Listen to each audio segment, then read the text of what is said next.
સુરતમાં કિશોરી સાથે અડપલા કરનાર સાપ્તાહિકનો કથિત પત્રકારો ઝડપાયો. સુરતમાં બાળકીઓ અને કિશોરીઓ સાથે ગેરવર્તણૂકના બનાવમાં વધારો થઈ રહ્યો છે.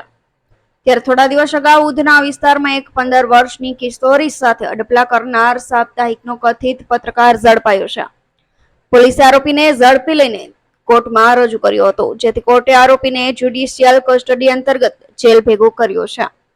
ઉધનામાં સાપ્તાહિક અખબાર ચલાવતા પત્રકારે 15 વર્ષની કિશોરી સાથે અડપલા કર્યા હતા.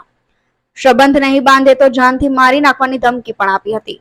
ગભરાયેલી કિશોરી ઘરે દોડીને આવી અને પિતાને ગંદી હરકતોની જાણ કરી હતી. પિતાએ ઉધના પોલીસ સ્ટેશનમાં આરોપી અજય અશોક સોનવણે વિરુદ્ધ ફરિયાદ નોંધાવી હતી.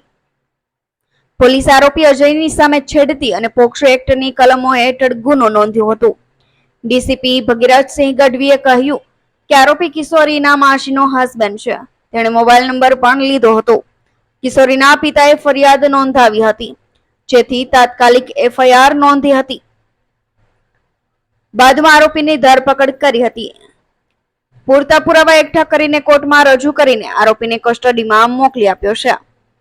પકડાયેલો આરોપી પત્રકાર છે કે કેમ અને તે માલિક છે કે કેમ તે અંગેની તપાસ હાથ ધરવામાં આવી છે. મોબાઈલ લઈને અનબ્લોક કરી દીધો હતો. અભિષેક પાનવાલાનો report, Gujarat national TV news, Surat. Udhna police station ખાતે એક ભાઈ આવીને ફરિયાદ નોંધાવી હતી.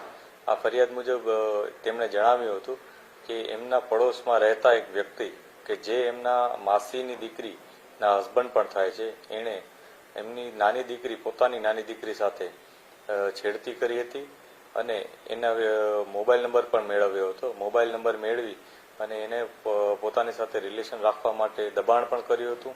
એની સાથે સાથે આ વસ્તુ કોઈને કહેશે તો ધમકી પણ આપી હતી કે જાનથી મારી નાખવાની ધમકી, એ પ્રકારની નાની દીકરીને ડરાવી પણ હતી.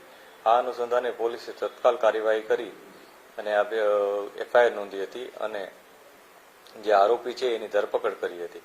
ધરપકડ બાદ પૂરતા એવિડન્સીસ મેળવવામાં આવ્યા છે અને જે પણ બીજી ડિટેલ છે અમે અત્યારે મેળવી રહ્યા છીએ. ત્યારબાદ નામદાર કોર્ટમાં રજૂ કરતા તેને જ્યુડિશિયલ કસ્ટડીમાં મોકલી દેવામાં આવ્યું છે. આ બનાવમાં જે આરોપી છે એનું નામ અજય અશોક સોનવણે કરીને છે. એ સાપ્તાહિક પત્રકારત્વ, જે સાપ્તાહિક હોય છે ન્યૂઝપેપર, એમાં એ પત્રકાર તરીકે છે અને પોતાની કોઈ યુટ્યુબ ચેનલ પણ ચલાવે છે. આ તમામ વિગતો અમે વેરીફાઈ કરી રહ્યા છીએ કે કયા નેજા હેઠળ પત્રકારત્વ કરે છે અથવા કના નામ હેઠળ એ પોતાનું આ યુટ્યુબ ચેનલ ચલાવે છે અને એ પોતે ઓનર છે કે પોતે એમાં પત્રકાર તરીકે નોકરી કરે છે. એ તમામ વિગતો અમે વેરીફાઈ કરી રહ્યા છીએ.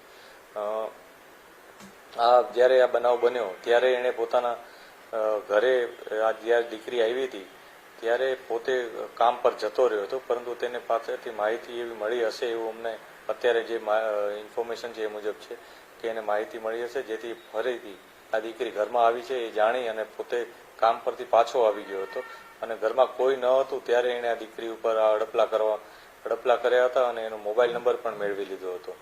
દીકરીએ અગાઉ પણ આનો મોબાઈલ નંબર બ્લોક કરી દીધો હતો, તો તેણે જબરજસ્તી મોબાઈલ લઈ અને એનો મોબાઈલ અનબ્લોક પણ કરી દીધો હતો. આ સમગ્ર બનાવમાં જે દીકરી નાની છે જે બાબતે પોલીસે પોક્સો હેઠળનો